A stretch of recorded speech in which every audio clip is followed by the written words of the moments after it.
You know the feeling. You are sitting at a conference table, listening to someone speak with absolute, unshakable confidence about a subject they completely misunderstand. You gather your facts, you prepare a flawless argument, and you lay it out perfectly. They blink, and then they double down on their original absurd point. Immediately, you feel the pressure building in your chest. You start burning immense caloric energy trying to find a new angle, a clearer analogy, a sharper piece of evidence. You are doing all the mental heavy lifting, exhausting yourself, while they expend absolutely zero effort, simply refusing to accept it. This failure stems from a fatal invisible delusion common to high-functioning minds, the assumption that truth is the universal currency of conversation. You operate under the belief that if you simply present the right evidence, a rational mind will process it and adjust its worldview. But losing these arguments has nothing to do with the quality of your evidence. You are attempting to run complex, data-heavy software on hardware that was never designed to support it. To understand why this interaction feels like a dead end, we have to look at the research of Daniel Kahneman, who mapped the two distinct ways the human brain processes information. One process is fast, highly emotional, and strictly instinctual. The other is slow, deliberate, and highly logical. When dealing with someone who willfully ignores facts, you are dealing with a person whose entire reality is generated by that first rapid emotional impulse. They feel an emotion, attach a convenient opinion to it, and treat that result as an immutable fact. When you offer nuance and carefully researched data, the other person doesn't see an opportunity to learn. Because their opinion is tied to their identity, your logic feels like a direct threat. The human ego will protect its own sense of being right at almost any cost. By introducing logic to a rigid mind, you guarantee your own exhaustion. They win not by outsmarting you, but by simply outlasting your patience.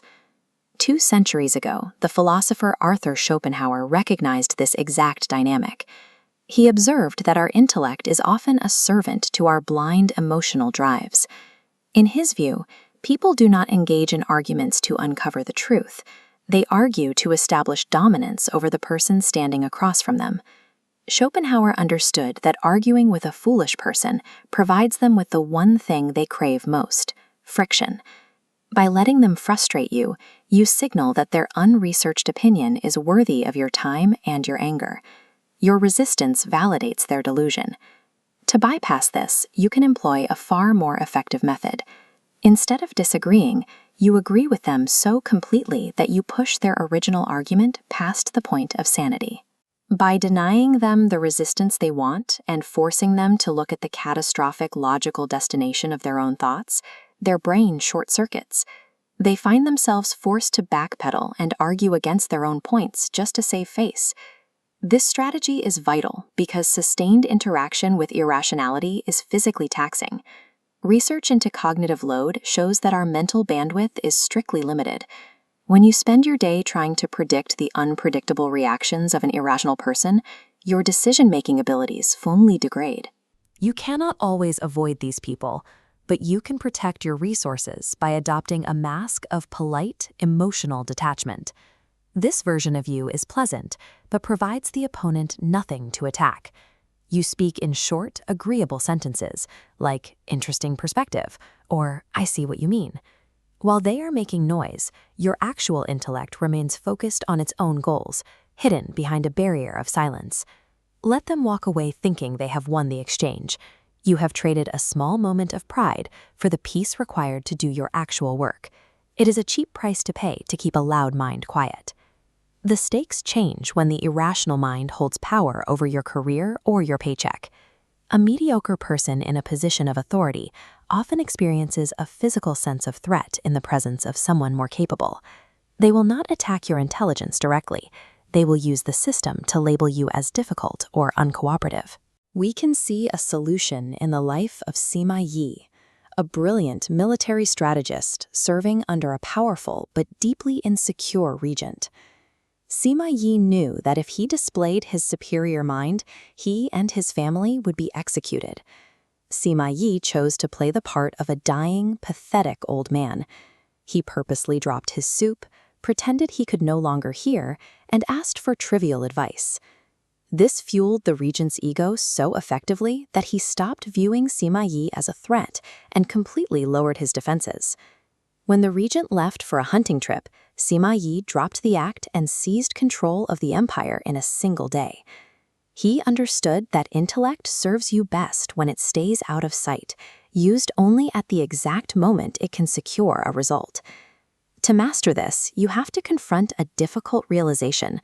The desire to fix an ignorant person is often a form of arrogance. You believe that if you just show them the truth, their lives will improve. But the profoundly incompetent often lack the self-awareness required to even realize they are making a mistake. They are comfortable in their worldview. It protects them from the terrifying complexity of reality. You must view this type of ignorance as a force of nature. You do not try to argue with a hurricane or educate a flood. You simply board up the windows and seek high ground.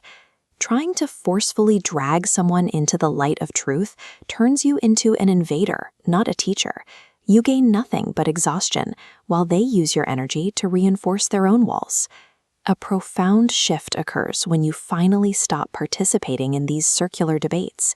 You lose the urge to be recognized as the smartest person in the room, and you gain the ability to actually influence the room's direction. We often glorify the image of an intellectual warrior dismantling an opponent on stage. But look at the results of those debates. The opponent never changes their mind, and the audience simply cheers for what they already believed. It is theater.